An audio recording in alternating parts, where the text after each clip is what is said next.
Hello and welcome guys, स्वागत है आप सभी का हमारे चैनल इंडियस ओएफटी में, जिसका फुल फॉर्म है ऑनलाइन प्री टीच। आज मैं आपको पढ़ाऊंगा बीकॉम फर्स्ट ईयर का फाइनेंशियल अकाउंटिंग में अंतिम खाते, जिसको आप फाइनल अकाउंट कहते हैं।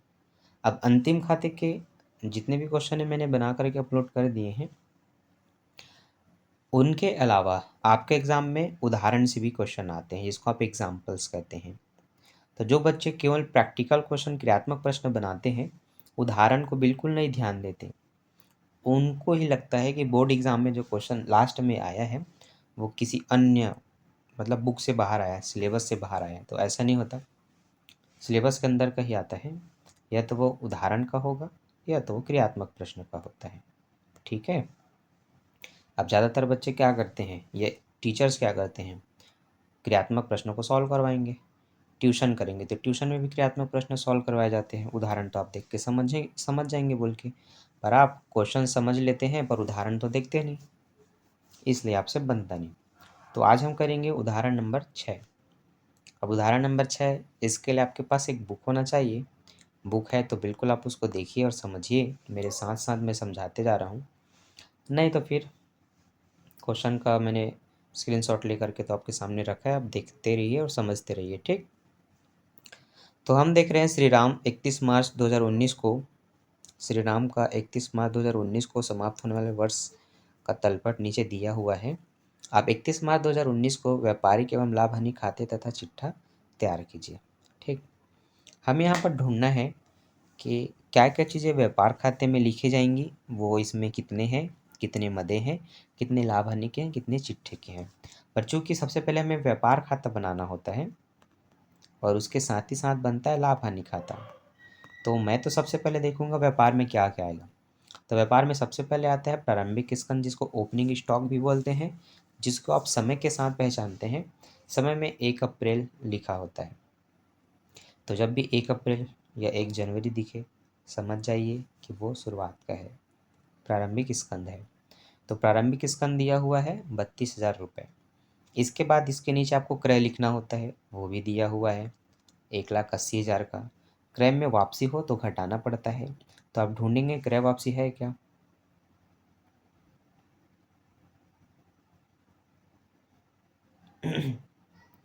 रिटर्न आउटवर्ड है, ठीक है, कितने का, 1,600 रुपये का, वही आपकी क्रय वापसी है।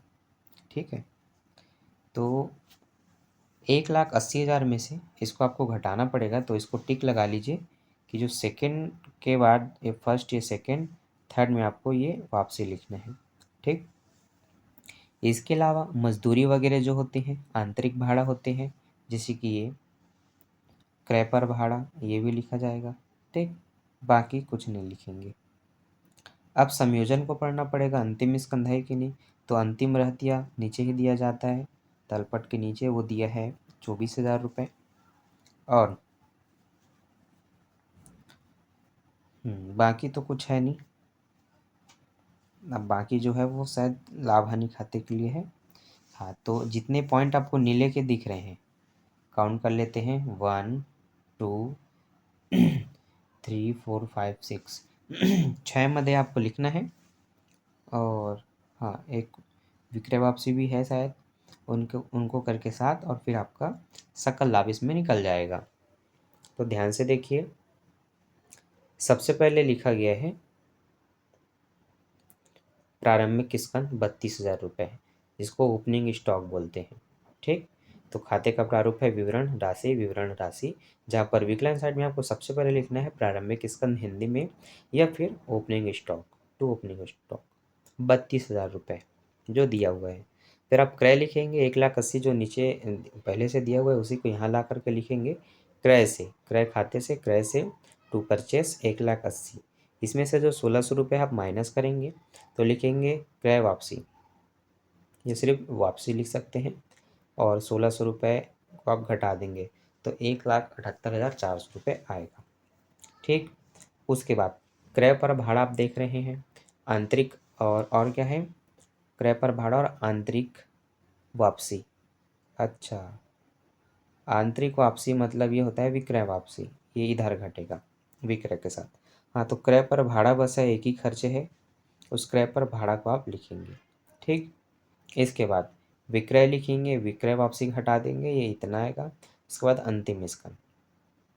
ठीक, इनको जोड़ेंगे और इनके साथ टोटल करके घटा देंगे इनको, तो घटने पर जो आएगा ये आपका सकल लाभ कहलाएगा। क्या कहलाएगा? सकल लाभ।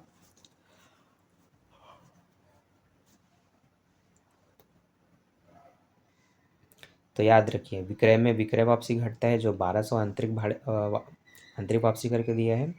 बाह्य वापसी क्रय वापसी होता है, इसको क्रय में घटाएंगे। आपने क्रय पर भाड़ा लिख दिया। ठीक है, इस तरफ विक्रय के बाद आपने अंतिम स्कंद 24,000 को लिख दिया, दोनों को जोड़ दिए, इन तीनों को जोड़ करके इनके साथ घटा दिए, तो आपका सकल लाभ निकला 59,900। अब चूंकि जिनके पास बुक नहीं है उनको स्पष्ट रूप से दिखाना पड़ेगा, तो ये मैंने थोड़ा जूम कर दिया, इससे देखने और समझने में आसानी होगी।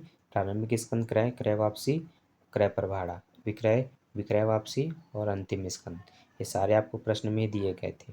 इन दोनों को आपस में, मतलब इन तीनों को जोड़ के इनके साथ आप घटाएंगे तो ये आपका निकल जाएगा सकल लाभ, जिसको ग्रॉस प्रॉफिट कहते हैं। अब हम बनाएंगे हमारा लाभ हानि खाता। क्या बनाएंगे बच्चों? लाभ हानि खाता। अब लाभ हानि खाते के क्या क्या मदे हैं, अब वो भी देख लेंगे। ठीक है, तो पहले तो आप देख लें संयोजन में क्या बोला है। तो संयोजन में बोला गया है, देनदारों पर प्रावधान, कमीशन अर्जित कर लिया लेकिन अभी तक मिला नहीं 400, भवन पर 2%, मशीन पर 10% राशि लगाना है, पूर्वदत्त बीमा है, अदत्त वेतन है, पूंजी पर ब्याज है। तो देखिए आपके पास पहले से, तो थोड़ा साइड कर देता हूँ। हाँ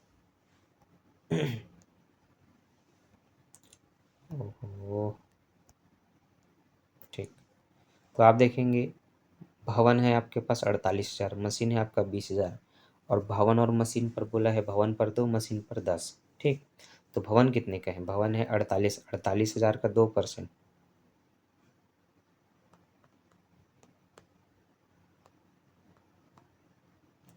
480, 480 का दुगना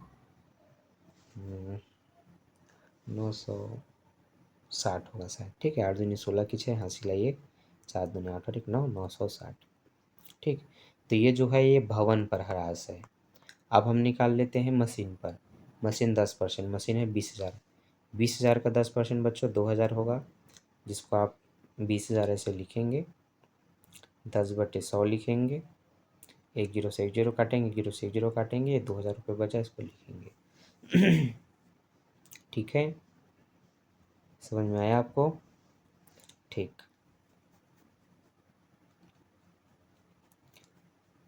आगे देखते हैं।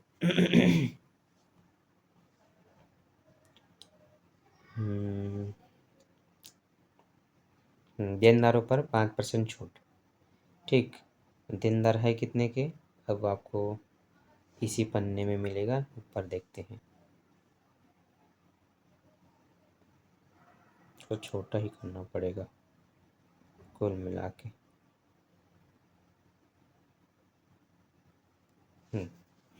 तो देख सकते हैं सबसे फर्स्ट में देनदार हैं, जो कि कितने के हैं? 34,000 के। 34,000 का 5% निकालेंगे, 34,000 का 10%, 3400 होगा। 5% मतलब इसका भी आधा, तो 3400 का आधा 1700 होता है, सब 17 दूनी 3400 होता है। ठीक है, अब जो पैसे कमीशन या किराए के मिलने थे जो को अभी तक नहीं मिला, तो ये आपके लिए लाभ होता है क्योंकि ये मिलने वाला है, तो इसको आप प्लस करते हैं। ठीक, देना होता है तो माइनस करो और मिलना है तो प्लस करो। ठीक, इसके अलावा क्या क्या खर्चे हैं? वेतन है, वेतन पर संयोजन है अदत्त, तो जो वेतन है उसमें से 1,600 रुपये को जोड़ देंगे क्योंकि इतना देना है। ठीक, अब व्यापारिक वह है, इसको लिख देंगे विकलन तरफ, बीमा को लिख देंगे, है ना, अश्वत्थ ऋण दिया 600 रुपये, इसको भी लिख देंगे,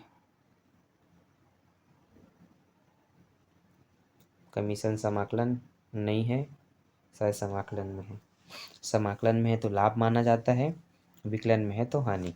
ठीक है, छूट भी समाकलन है तो ये भी आपके लिए लाभ है।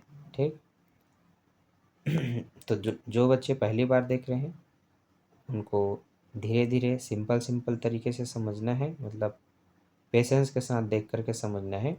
और बाकी जिनको इनका कॉन्सेप्ट थोड़ा भी पता है वो बच्चे आप समझ गए हैं कि इसका आंसर कैसे आएगा, कितना आएगा और क्या करना है।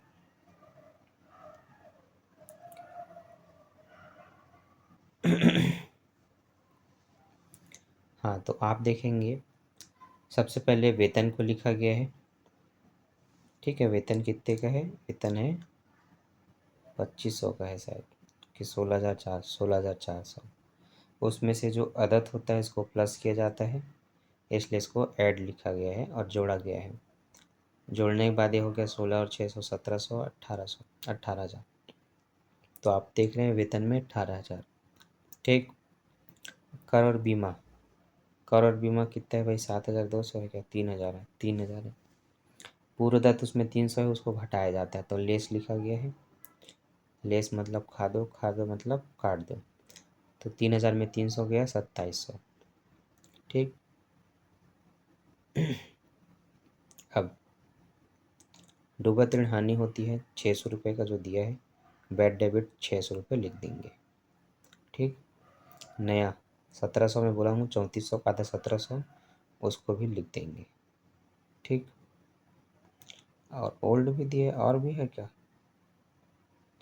अब कहाँ है भाई?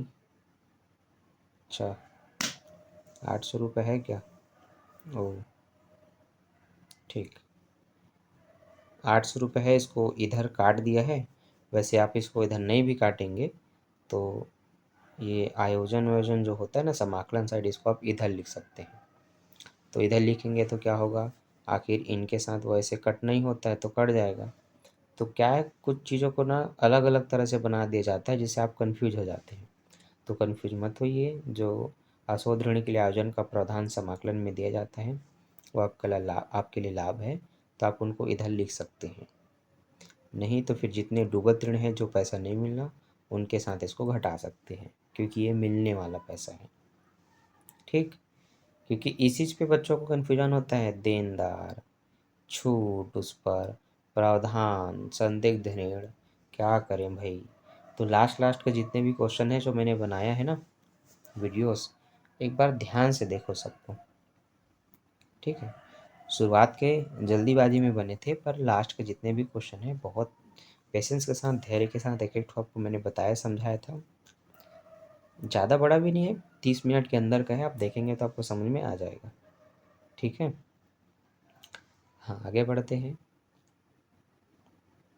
इसके बाद पूंजी पर ब्याज, तो पूंजी जितने की है उसमें से आप उस पर 5% ब्याज निकाल सकते हैं। ठीक। फिर भवन पर ह्रास, मशीन पर ह्रास, जो कि आप पहले भी बता दिया था मैं। यात्रा व्यय, यहाँ पर सकल लाभ लाभ साइड में लिखते हैं। छूट समाकलन है तो मैं बोला हूँ लाभ है बोल करके। ठीक है।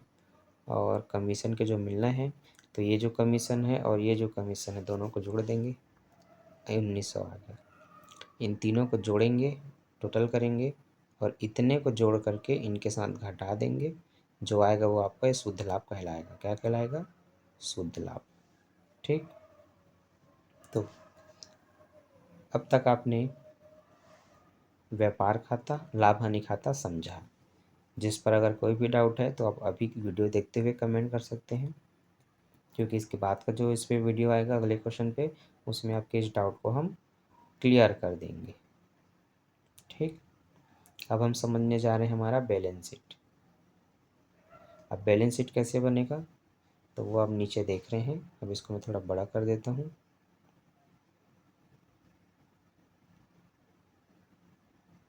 ठीक है। हाँ, तो यहाँ पर आप देखेंगे मेरा अंगूठा दिख रहा है, इसको छुपाऊँ क्या? छुप गया, पर मज़ा नहीं आया मुझे। ठीक। चलो देखो, दायित्व तरफ से हम शुरुआत करेंगे। यहाँ पर आप लिखेंगे दायित्व राशि, संपत्ति राशि। बुक में लिखते भी नहीं है यार, क्या बताऊँ बुक छापने वालों को। ठीक है, आप लिख करके चलेंगे ताकि पता चले, वरना नए बच्चों को पता ही नहीं चलेगा। नाम बस लिख दें बैलेंस शीट, उसमें क्या कॉलम बनता है नहीं पता। तो आप नाम लिख देंगे। ठीक, आगे बढ़ते हैं। हमने सबसे पहले इस पे पूंजी लिखा, क्योंकि इसकी शुरुआत या तो दायित्व से होता है तो पूंजी से। दायित्व मतलब आपका लेनदार वेनदार देवी पत्र। ठीक, यहाँ पर हमने सबसे पहले पूंजी को लिखा, पूंजी पर हमने ब्याज लिखा मतलब जोड़ दिया, और उस पर शुद्ध लाभ जो होता है उसको भी जोड़ देते हैं। आहरण जैसे जो चीज़ें दी जाती हैं उनको हम घटा देते हैं। बुक में कितना दिया है आहरण, तो बुक में आहरण दिया है 8,000 रुपये। उनको घटाने के बाद पहले तो पूंजी पर ब्याज और शुद्ध लाभ जोड़ लेंगे, आहरण को घटा देंगे, जो आएगा उस पूंजी को लिख देंगे। ठीक है, क्या क्या करना है, दो चीज़ें जोड़ना है, आहरण और पूंजी पर ब्याज को, शुद्ध लाभ और पूंजी पर ब्याज को, और आहरण को घटा देना है। ठीक, तो ऐड का मतलब जोड़ना, लेस का मतलब घटाना, खाना। क्रेडिटर मतलब लेनदार, तो लेनदार आपको यहीं पर लाइन से कहीं पर मिल जाएगा ये। फिर बैंक ऋण मिल जाएगा, फिर देवी पत्र भी मिल जाएगा, वो सब चीज़ को लाइन से यहाँ लिख दो, बैंक अधिविकर्ष जो भी दिया हुआ है। अब यहाँ पर संपत्ति में आते हैं। तो संपत्ति क्या है, जिससे व्यापार चल रही है, आपके बैंक का पैसा, आपका रोकड़, फर्नीचर, भूमि, भवन, मशीन, सब वो चीज़ें जो व्यापार के लिए कारगर हैं, सहायक हैं। तो कैश इन हैंड मतलब हाथ में रोकड़, भवन भवन पे ह्रास है तो काटेंगे, नहीं तो एज इट इज लिखना है। मशीन मशीन पर ह्रास है तो काटेंगे। देनदार देनदार में जो नहीं मिलना है छूट उसको काट देंगे। प्राप्य पत्र इंश्योरेंस पूर्वदत्त है उसको लिखेंगे, और जो मिलने वाला पैसा वो भी आपकी संपत्ति है, अंतिम स्कंद भी आपकी संपत्ति है। ठीक, इसमें याद रखिएगा व्यापार एवं लाभ हानि की तरह एक दूसरे को घटाए नहीं जाता। इस वाले में क्या होता है, इस वाले में कुछ यूँ होता है कि यहाँ पर जो भी आंसर है वो दोनों पक्ष का बराबर आता है। क्या आता है, बराबर, जितना यहाँ है उतना यहाँ भी होगा। तो वीडियो आपको कैसा लगा मुझे कमेंट करके ज़रूर बताएं। बाकी मैं मिलता हूँ नेक्स्ट वीडियो में नेक्स्ट टॉपिक के साथ। अभी के लिए bye, thanks for watching, bye bye.